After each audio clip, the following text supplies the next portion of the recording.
നമസ്കാരം. സോഡിയാക് മീഡിയയിലേക്ക് എല്ലാ പ്രേക്ഷകർക്കും സ്വാഗതം. 2026 ജൂൺ മാസത്തെ തൃക്കേട്ട നക്ഷത്രക്കാരുടെ നക്ഷത്രഫലമെന്ന് പരിശോധിച്ച് നോക്കാം. തൃക്കേട്ട നക്ഷത്രക്കാരെ സംബന്ധിച്ചിടത്തോളം വൃശ്ചികക്കൂറാണല്ലോ.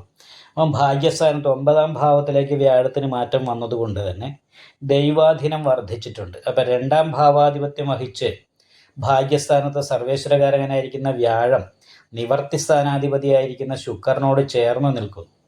അപ്പം അത് കാരണം കൊണ്ട് ദിവ്യധാരോ മഹാധനി എന്ന നല്ല ധനാഭിവൃദ്ധി, നല്ല ദാമ്പത്യ സുഖം, പിന്നെ പഠിച്ച വിദ്യക്കനുസരിച്ചുള്ള തൊഴിൽ, ഇങ്ങനെ പല രീതിയിലുള്ള ഗുണങ്ങളാണ് ഭാഗ്യം കൊണ്ട് അനുഭവിക്കുക. അപ്പോൾ എന്ത് രീതിയിലുള്ള തടസ്സങ്ങളും പ്രശ്നങ്ങളും വന്നിട്ടുണ്ടെങ്കിലും വ്യാഴം 9ൽ നിൽക്കുന്നത് കൊണ്ട് തടസ്സങ്ങളൊക്കെ മാറ്റി ജീവിതത്തിൽ അഭിവൃദ്ധിയും ഉയർച്ചയും ഉണ്ടാകും.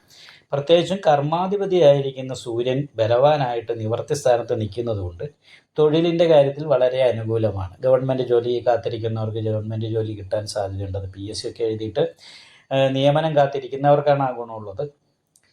അതേപോലെ തന്നെ യാത്രയുമായി ബന്ധപ്പെട്ട മേഖലയിൽ തൊഴിലെടുക്കുന്നവർക്ക് വളരെ ഗുണമാണ്. പക്ഷെ കർമ്മസ്ഥാനത്ത് കേതു നിൽക്കുന്നുണ്ട്. അപ്പോൾ ഇടയ്ക്ക് തൊഴിലൊരു മുടക്കം സംഭവിക്കാനുള്ളൊരു സാധ്യതയും തള്ളിക്കളയാൻ പറ്റില്ല. ചിലപ്പം പണി എടുത്തുകൊണ്ടിരിക്കുന്നവർക്ക് പെട്ടെന്ന് തൊഴിൽ നഷ്ടപ്പെടുകയും പിന്നെ കുറച്ച് നാൾ കഴിയുമ്പോഴത്തേക്കും വേറെ എവിടെയെങ്കിലും തൊഴിൽ കിട്ടുകയും ചെയ്യും. ഇടയ്ക്കിടയ്ക്ക് തൊഴിൽ മുടക്കങ്ങൾ വരിക എന്നുള്ളൊരു ദോഷമാണ് ഇതിൻ്റെ അകത്ത് മെയിനായിട്ടുള്ളൂ. ലഗ്നാധിപതി സ്വക്ഷേത്ര ബലവാനായിട്ടാണ് 6ാം ഭാവത്തിൽ ഇഷ്ടസ്ഥാനത്ത് നിൽക്കുന്നത്. അപ്പോൾ അതുകൊണ്ട് തന്നെ ആഗ്രഹിക്കുന്ന കാര്യങ്ങളൊക്കെ നടക്കുകയും നല്ല രീതിയിലുള്ള ഭക്ഷണം, വസ്ത്രം, യാത്രാസുഖം മുതലായിട്ടുള്ള ഗുണങ്ങളൊക്കെ അനുഭവിക്കാനും മാനസികമായ സന്തോഷം അനുഭവിക്കാനും യോഗമുണ്ട്. വിദ്യാർത്ഥികൾക്ക് പഠനത്തിൻ്റെ കാര്യത്തിൽ വളരെ അനുകൂലമായിരിക്കുന്ന സമയമാണ്. തൊഴിൽ അന്വേഷിക്കുന്നവർക്ക് തൊഴിൽ കിട്ടാനും യോഗമുണ്ട്. പ്രത്യേകിച്ചും കലാപരമായിരിക്കുന്ന മേഖലയിലോ ഏതെങ്കിലും പ്രത്യേകമായിട്ട് സ്കില്ലൊക്കെ ഉള്ളവർക്ക് 4 പേര് അറിയപ്പെടുന്ന രീതിയിൽ കീർത്തി കേൾക്കാനൊക്കെ യോഗമുള്ള സമയമാണ്. കാരണം അഷ്ടമത്തിൽ ബലവാനായിട്ടാണ് ബുധൻ നിൽക്കുന്നത്. അപ്പം കീർത്തി എന്ന് പറയുന്നൊരു യോഗമാണ്. സൽകീർത്തി കേൾക്കാനുള്ള യോഗം ഈ മാസത്തിൽ കാണുന്നുണ്ട്. അതിനോടൊപ്പം തന്നെ എടുത്തു പറയേണ്ടതാണ്, അവനവൻ തന്നെ ശ്രദ്ധയില്ലാതെ ചെയ്യുന്ന കാര്യങ്ങൾ അവനവന് തന്നെ ദോഷമായിട്ട് വരാനൊരു സാധ്യതയുള്ളത് കൊണ്ട് എന്ത് ചെയ്യുമ്പോഴും വളരെ ശ്രദ്ധിച്ച് മാത്രം ചെയ്യാം. 5ാം ഭാവത്തിൽ ശനിയാണ്. അപ്പോൾ മാനസികമായിട്ട് നിരാശ, അലസത പോലെയുള്ള കാര്യങ്ങൾ ഉണ്ടാകാൻ സാധ്യത കൂടുതലാണ്. പക്ഷേ ഭാഗ്യസ്ഥാനത്ത് 5ാം ഭാവാധിപതി നിൽക്കുന്നതുകൊണ്ട് മനസ്സിലാഗ്രഹിക്കുന്ന കാര്യങ്ങളൊക്കെ പൂർത്തീകരിക്കാൻ സാധിക്കും. പക്ഷേ നിരാശ പോലെയുള്ള പ്രശ്നങ്ങളൊക്കെ ഉണ്ടെങ്കിൽ അത് പരസ്പരം അവനവൻ തന്നെ സ്വന്തം തന്നെ പരിഹരിക്കാനായിട്ട് പ്രത്യേകം ശ്രദ്ധിക്കണം. വീട് വിട്ട് നിൽക്കാൻ ആ യോഗം, വീട്ടിൽ നിൽക്കുമ്പോൾ സന്തോഷിച്ചിരിക്കുമ്പോൾ പെട്ടെന്ന് ടെൻഷനൊക്കെ ഉണ്ടാകാനുള്ള സാധ്യതയുണ്ട്. വീട് വിട്ട് നിൽക്കാനും യോഗമുണ്ട്.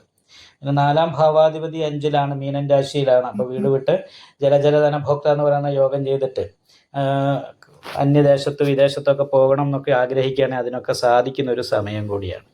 എന്തായാലും വളരെ നല്ല അനുകൂലമായിരിക്കുന്ന സമയമാണെങ്കിലും രാഹുകേതുക്കളുടെ ഒരു ബന്ധനാവസ്ഥയുണ്ട് എന്ന് വെച്ചിട്ടുണ്ടെങ്കിൽ ഒരു കാളസർപ്പ യോഗം പോലുള്ളൊരു വിഷയമാണ്. അതുകൊണ്ട് നവഗ്രഹ പൂജ ചെയ്യുന്ന ക്ഷേത്രത്തിൽ രാഹുപൂജയും കേതുപൂജയും ചെയ്തിട്ട് മേൽ പറയപ്പെട്ട ദോഷത്തിന് പരിഹാരം വരുത്താനായിട്ട് പ്രത്യേകം ശ്രദ്ധിക്കണം.